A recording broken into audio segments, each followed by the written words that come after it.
ఇక్కడ పెద్ద ఎత్తున ఉపాధ్యాయులు కూడా వచ్చారు. వాళ్ళకు కూడా కొన్ని విషయాలు చెప్పాలనుకుంటున్నాను. మీ అందరు తెలుసు సీనియారిటీ లిస్ట్ అంటే ఎంత కఠినమైన విషయమో. ప్రమోషన్స్ రావాలంటే ఎవరో ఒకరు చుట్టూ తిరిగే పరిస్థితి. ట్రాన్స్ఫర్లు రావాలంటే లెటర్ల కోసం ప్రజాప్రతినిధుల దగ్గరికి వెళ్లే పరిస్థితి. అలాంటిది కూటమి ప్రభుత్వం వచ్చిన తర్వాత సీనియారిటీ లిస్ట్ ఫిక్స్ చేశాం.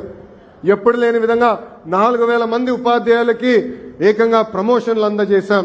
ఎప్పుడు లేని విధంగా 67,000 మంది ఉపాధ్యాయులకి ఆన్లైన్ మార్గం ద్వారా ట్రాన్స్ఫర్ అందజేశాం. అంటే మీరు కోరిన అన్ని కోరికలు తీర్చడానికి ప్రభుత్వం సిద్ధంగా ఉంది.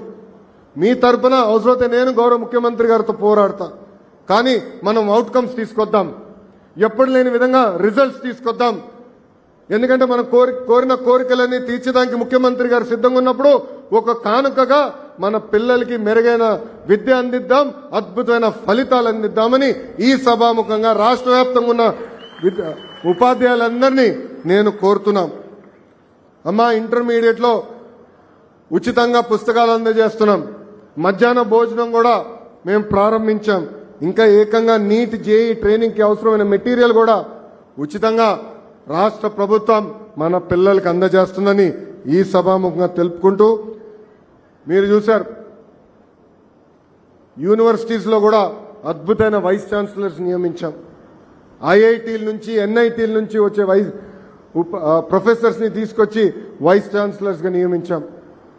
యూనివర్సిటీ కూడా రాజకీయాలకి దూరంగా ఉండాలనే లక్ష్యంతో మన ప్రభుత్వం పనిచేస్తుంది. మెరుగైన విద్య అందిస్తమే కూటమి ప్రభుత్వం లక్ష్యం. అందుకే అహర్నిశలు నేను కష్టపడతా.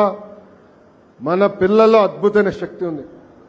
వాళ్ళకి దారి చూపిస్తే చాలు మొత్తం భారతదేశాన్ని కాదు ప్రపంచాన్ని శాసించే శక్తి వాళ్ళు ఉంది.